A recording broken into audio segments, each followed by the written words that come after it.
અહીંયા આપણને sec θ બરાબર 5/4 હોય તો બાકીના બધા ત્રિકોણમિતિય ગુણોત્તરો શોધવાના કીધા છે, બરાબર. તો આપણે ધારીશું પહેલાં શું ધારીશું કે કોઈ ત્રિકોણ લઈ લઈશું. પહેલાં ધારો કે કાટકોણ ત્રિકોણ ABC છે, જેમાં ખૂણો B બરાબર 90 ડિગ્રી છે. હવે અને જોઈએ ચલો કેવી આકૃતિ બને છે. તો કે ખૂણો દોરી દઈએ. ત્રિકોણ મેં શું કીધું એમાં ખૂણો B 90 ડિગ્રી લીધો, બરાબર. તો હવે બીજા બે ખૂણા રહ્યા. હું અહીંયા A લઉં છું અને અહીંયા C લઉં છું. ઓકે, આ 90 ડિગ્રી છે. હવે આપણી પાસે બીજું શું છે તો કે sec θ. તો sec θ બરાબર શું છે 5/4.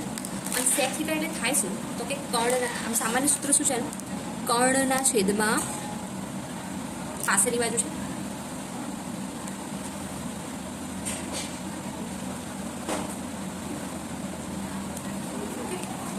તો શું થાય તો એ કર્ણ એટલે કે 5 અને પાસેની બાજુ એટલે કે 4. જો એકદમ શોર્ટમાં શોધવાનું કીધું હોય ને તો કોઈ જ મગજમારી કરવાની નહીં, ડાયરેક્ટ જ કર્ણ આપ્યો છે. આપણે પાયથાગોરસ પ્રમેયની જે ત્રિપુટીઓ યાદ કરીએ તો કર્ણ 5 છે, પાસેની બાજુ 4 છે, તો જે બીજી એક બાજુ વધી એટલે કે સામેની બાજુ શું મળે આપણને 3 મળે, બરાબર, પાયથાગોરસના પ્રમેય પરથી. પણ જો એવું કીધું હોય કે વ્યવસ્થિત લખીને બતાવો અને માર્ક્સ સારા એવા જોઈતા હોય તો શું કરવાનું લખવું પડે વ્યવસ્થિત, બરાબર. અહીંયા કર્ણ 5 થઈ ગયો અને પાસેની બાજુ 4 થઈ ગઈ. અને હવે મારે લખવું પડે કે પાયથાગોરસ ના પ્રમેય મુજબ શું લખાય તો AC નો વર્ગ બરાબર શું લખાય AB નો વર્ગ વત્તા CB નો વર્ગ. ઓકે, AB નો વર્ગ પહેલાં AC નો વર્ગ એટલે કે 5 નો વર્ગ લખાય.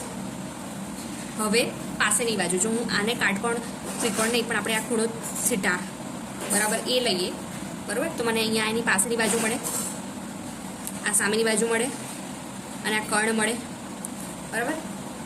હવે 5 નો વર્ગ બરાબર AB નો વર્ગ, તો AB નો વર્ગ આપણી પાસે છે શું છે 4, 4 નો વર્ગ લખાય વત્તા CB નો વર્ગ જે આપણને ખબર નથી. 5 નો વર્ગ થશે 25, 4 નો વર્ગ 16, CB નો વર્ગ આપણને ખબર નથી, એટલે CB નો વર્ગ બરાબર 25 ઓછા 16 બરાબર થાય કેટલા 9. એટલે CB બરાબર મને બેઝિકલી મળી ગયું 3. મળી ગયું જે મેં કીધું હતું એમ.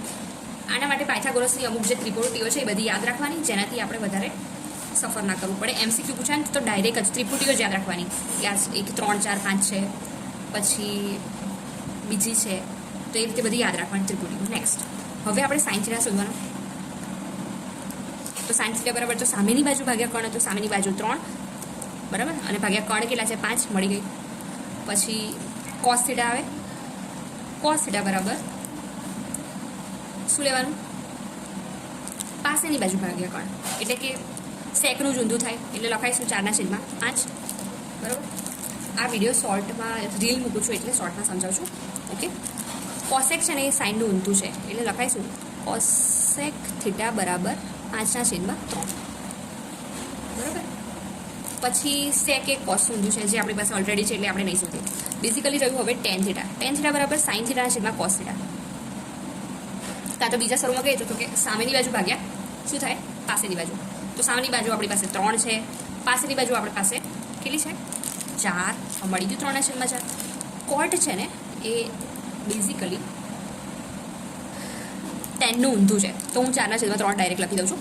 ઓકે, સાઇનના છેદમાં કોસની જગ્યાએ હું કોસના છેદમાં સાઇન લખું તો મને કોટ મળી જાય એટલે આ રીતે થશે. ઓકે, ઓલ સેટ આપણી પાસે આન્સર આવી ગયો છે. અને થોડોક વધુ લોંગમાં કે તો એમાં પાછું બધું લખવું પડે હો ને ધ્યાનથી કે સાઇન થીટા બરાબર સામેની બાજુ તો કે CB અને છેદમાં પાસેની બાજુ કર્ણ એટલે કે AC એવું લખવાનું અને પછી આ નેક્સ્ટ સ્ટેપ લખવાનું. Okay, all set, all the best.